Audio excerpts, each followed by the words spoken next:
आइए अब हम उस विषय की ओर चलें जिसके कारण हम सभी यहाँ एकत्रित हुए हैं। आप सबको संभवतः जानकारी होगी, ये कार्यक्रम एक खास उद्देश्य के लिए रखा गया है। वो उद्देश्य कुछ लोग जानते होंगे, कुछ लोग नहीं भी जानते होंगे।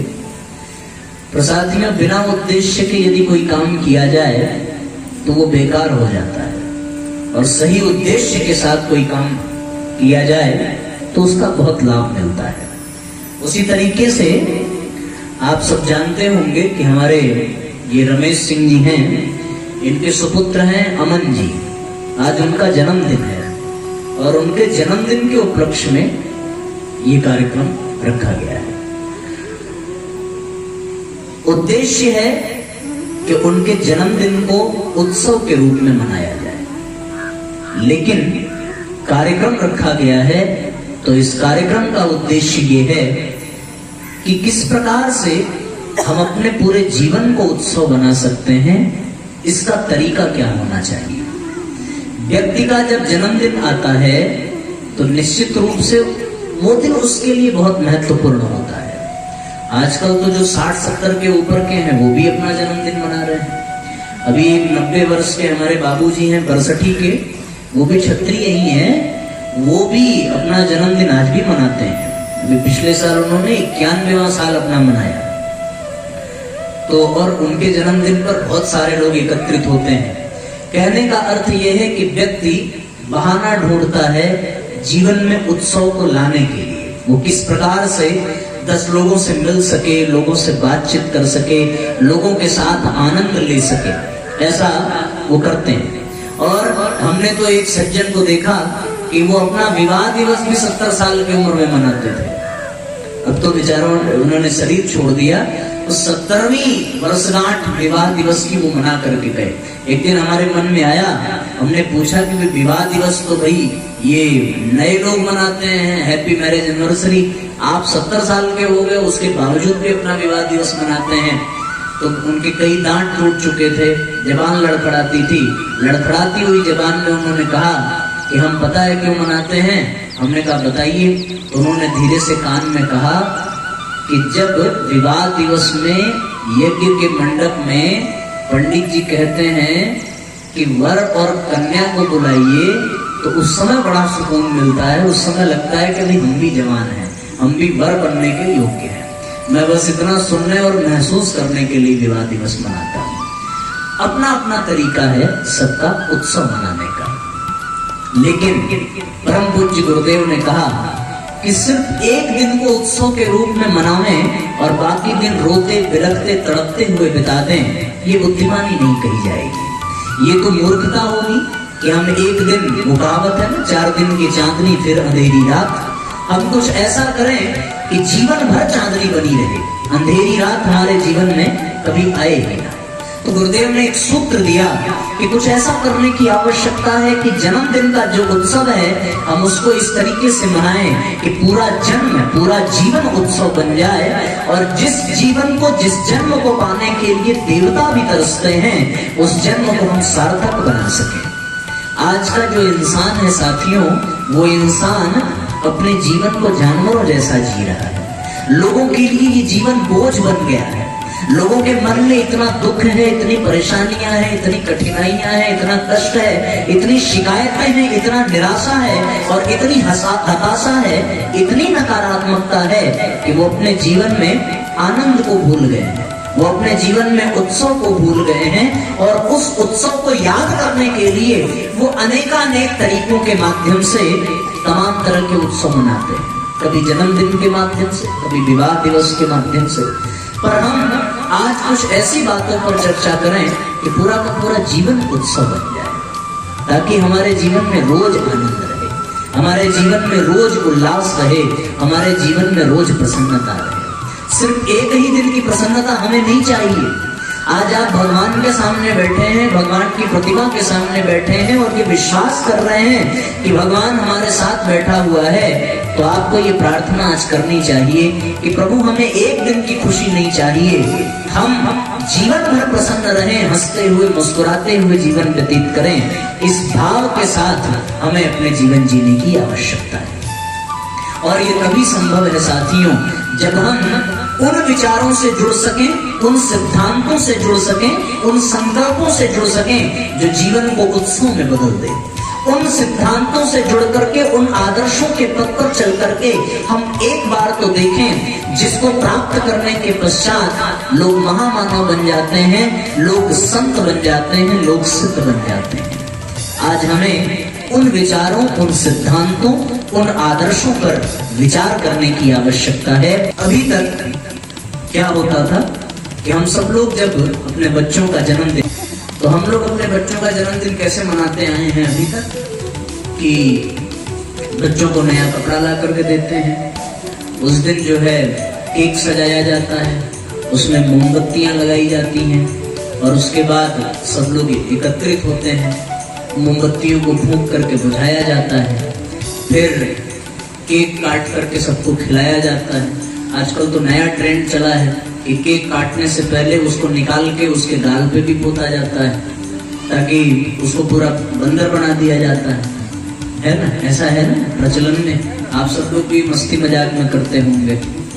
कल्पना करके देखो, जो हम कर रहे हैं वो कितना सही है, और अभी हम लोग अमन का जन्मदिन मनाएंगे, वो देखना वो कितना सही है। देखो भैया, इसकी भावना को समझने की आवश्यकता है। हम लोग जैसे जन्मदिन मनाते हैं, ये तरीका विदेशियों का है, ये तरीका पाश्चात्य संस्कृति का है, ये हमारी ऋषि परंपरा का अंश नहीं है, ये हमारा भारतीय धर्म नहीं है।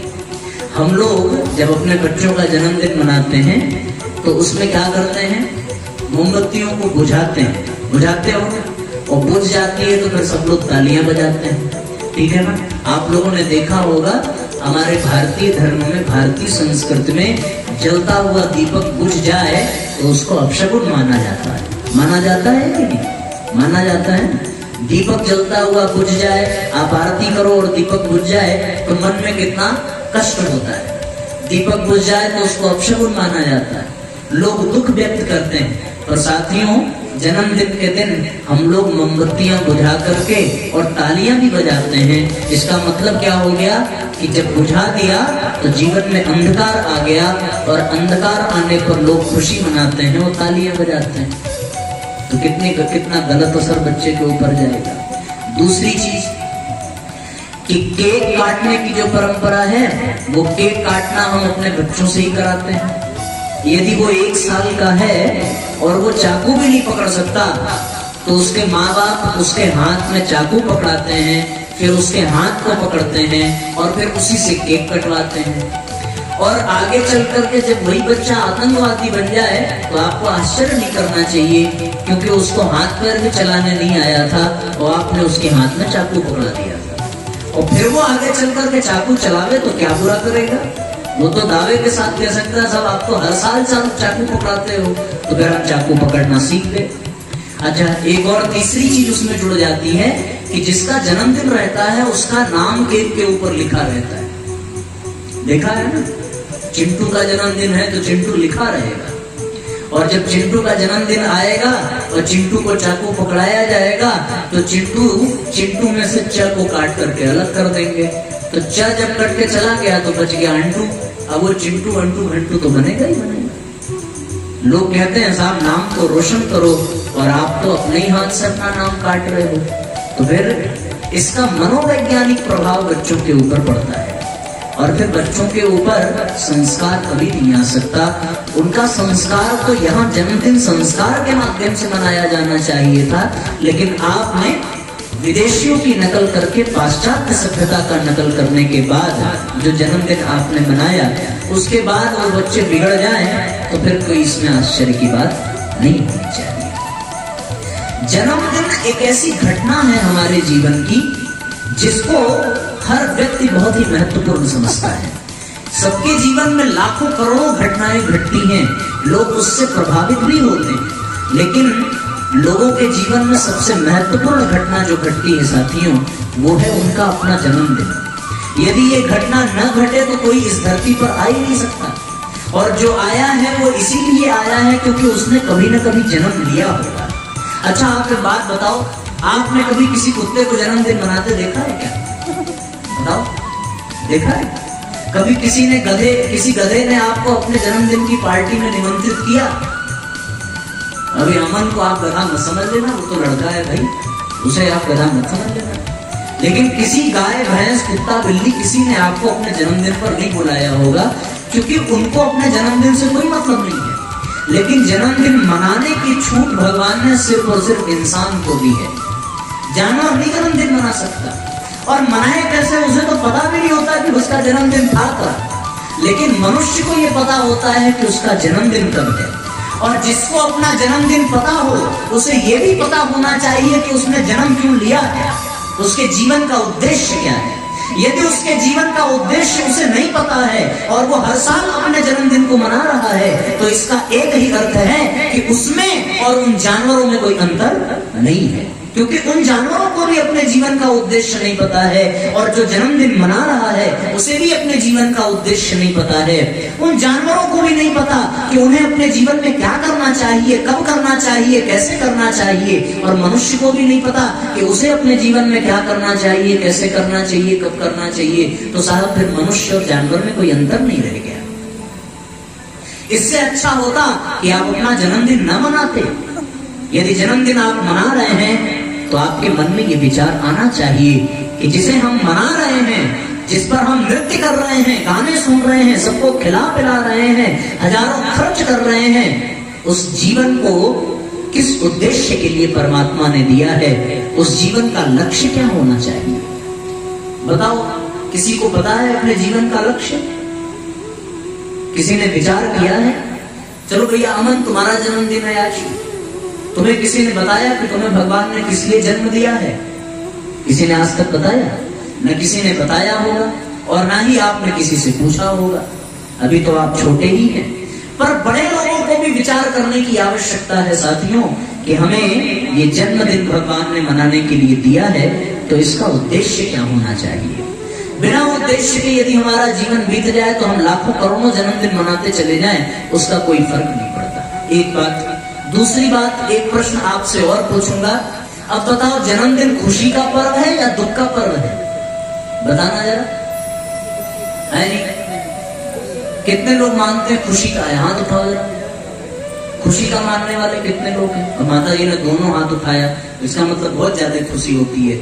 चलो, बहुत अच्छी बात है। ईमानदारी से उठाना जरा, कौन कौन मानते हैं कि जन्मदिन खुशी का पर्व है? हाथ उठाओ। देखो इतने सारे लोग। अच्छा, सब हाथ नीचे करो। कुछ लोग एक दूसरे का देख करके भी बता देते हैं। ये बताओ, ऐसा भी कोई है जो ये मानता हो कि जन्मदिन दुखी होने का पर्व है? ऐसा क्या? एक बाबूजी ने बताया, उनके हिसाब से जन्मदिन दुख होने का पर्व है, और बाकी सब आप सब हैं। तो मैं आपसे एक बात कहूंगा कि आप सब जो ये मानते हैं कि जन्मदिन खुशी का पर्व है, आप सब गलत हैं, और अकेले वही सही हैं, क्योंकि उन्होंने अकेले ही बताया कि जन्मदिन वास्तव में खुश होने का नहीं, दुखी होने का पर्व है। अब आप पूछोगे कैसे? परम पूज्य गुरुदेव ने स्पष्ट लिखा है कि हम जिस चीज का स्मरण करते हैं उसकी विपरीत वाली चीज हमें तुरंत याद आ जाती है। किसी से कहो हाल तो वो तुरंत कहेगा चाल, किसी से कहो भोजन तो वो तुरंत कहेगा पानी, यदि किसी को दिन याद दिलाओ तो उसे रात भी याद आएगी, यदि किसी को जगाओ तो उसे सोना भी याद आएगा, यदि किसी को चुप कराओ तो उसे बोलना भी याद आएगा, यदि किसी को बिठाओ तो उसे खड़ा होना भी याद आएगा। उसी तरह यदि किसी को जन्म याद दिलाओ तो उसे मृत्यु भी याद आनी चाहिए। और जन्मदिन जिस दिन आता है साथियों, उस दिन आप अपनी मौत के 1 साल नजदीक हो जाते हैं। इसलिए ये खुश होने का पर्व नहीं है, ये दुखी होने का पर्व है। जिस बच्चे की आप जन्मदिन मना रहे हो, वो बच्चा अपनी मृत्यु के 1 वर्ष निकट आ गया, और यदि इसे हम खुशहाली में व्यतीत कर दें तो हम अपने आप के साथ, अपने जीवन के साथ गद्दारी कर रहे होंगे, अपने जीवन को धोखे में रख रहे होंगे। विश्वास होती है ना इन बातों पर? सच कह रहा हूं ना, गलत तो नहीं कह रहा ना? परम पूज्य गुरुदेव ने स्पष्ट लिखा कि जिसका जन्मदिन आ जाए उसे ये बात मान लेनी चाहिए कि वो अपने मृत्यु के 1 वर्ष निकट आ गया, उसके जीवन का 1 वर्ष समाप्त हो गया। और आज साथियों, व्यक्ति अपने उद्देश्य को इसीलिए भूल बैठा है क्योंकि उसने अपनी मृत्यु को भूल बैठा है। आज जन्मदिन अवश्य है, पर जन्मदिन पर परम पूज्य गुरुदेव ने कहा कि जन्मदिन पर जन्म को याद करने से अत्यंत आवश्यक है कि अपनी मृत्यु को याद किया जाए। और आप कल्पना करके देखें, दुनिया में ऐसे लोग जो सामर्थ्यवान थे, संपन्न थे, सब कुछ था उनके पास, लेकिन उसके बावजूद भी वो मृत्यु से बच ना सके। जिस प्राणी ने इस धरती पर जन्म लिया है, भले ही वो भगवान क्यों न हो, उसे एक न एक दिन मरना अवश्य पड़ेगा। और आपको पता होगा, भगत सिंह, विवेकानंद जैसे महापुरुष, आदि गुरु शंकराचार्य जैसे महापुरुष भरी जवानी में चल बसे, तो साथियों हम और आप कब तक जिंदा रहेंगे, इस बात पर अपने जन्मदिन के दिन विचार करने की आवश्यकता है कि हमें ये जो जीवन मिला है, क्या हम बस हंसी ठिठोली करने में, मस्ती मजाक करने में, केक काटने में, व्यंजन खाने में ही अपना जीवन बर्बाद कर दें? तो साथियों, हम में और जानवरों में कोई अंतर नहीं रह जाएगा। जानवर तो फिर भी दूसरों के काम आ जाता है, पर मनुष्य किसी के काम नहीं आता। आप यदि कुत्ते पाल करके देखो तो आप भले उस कुत्ते के काम ना आवे, लेकिन वो कुत्ता आपके काम जरूर आएगा। आप कोई गाय पाल करके देखें, आप भले उस गाय के लिए कुछ न करें, पर वो गाय साथ दूध तो आपको अवश्य देगी। आप बोलोगे ना हम भूसा खिला रहे तब वो दूध दे रही है, मैं आपसे कहूंगा आप भी जरा भूसा खा के दूध दे दो। ये संभव है क्या? आपको भी कोई 1 झोला भूसा ला के रख दे और कह दे खाइए और सुबह तक हमें 1 लीटर दूध चाहिए, आप दे पाओगे क्या? कभी नहीं दे पाओ। आप तो पनीर की सब्जी खा के भी दूध नहीं दे सकते, वो तो बेचारी भूसा खा करके दे रही है। तो जानवर फिर भी लोगों की मदद कर देता है, जानवर फिर भी लोगों का सहयोग कर देता है। और साथियों, आश्चर्य की बात यह है कि हम और आप, जिसे परमात्मा ने सबसे अच्छी योनि में भेजा है, वो किसी के काम नहीं आता। और जीवन का उद्देश्य, जीवन का लक्ष्य सिर्फ यही होना चाहिए कि हमारा जीवन किसी के काम आ सके। यदि हम किसी के काम आ सके तो ही हमारा जीवन सार्थक है, तो ही हमारा जन्म लेना सफल है। और यदि हम किसी के काम ना आ सके तो फिर हमारा जीवन लेना बेकार है। हम अपने माँ बाप के काम आवे, अपने गांव के काम आवे, अपने समाज के काम आवे, अपने मित्रों के काम आवे, तो ही हमारा जीवन सार्थक बन सकता है। और हम किसी के योग्य बन सके, किसी के लायक बन सके, उसके लिए साथियों अत्यंत आवश्यकता है कि हम अपनी पात्रता को विकसित करें, हम अपनी योग्यता को विकसित करें। यदि हमारे जीवन में योग्यता होगी, हमारे जीवन में पात्रता होगी, तो ही हम किसी के काम आ सकते हैं। और यदि हम किसी के काम न आ सके तो हमारा जीवन बेकार है। काम आना तो दूर, हम लोगों के परेशानी का कारण बनते हैं। आपने देखा है ना, आज के मनुष्यों को आप देखें और उनके जीवन को आप झांक करके देखें तो आज का इंसान लोगों के लिए समस्या का कारण बनता चला जा रहा है।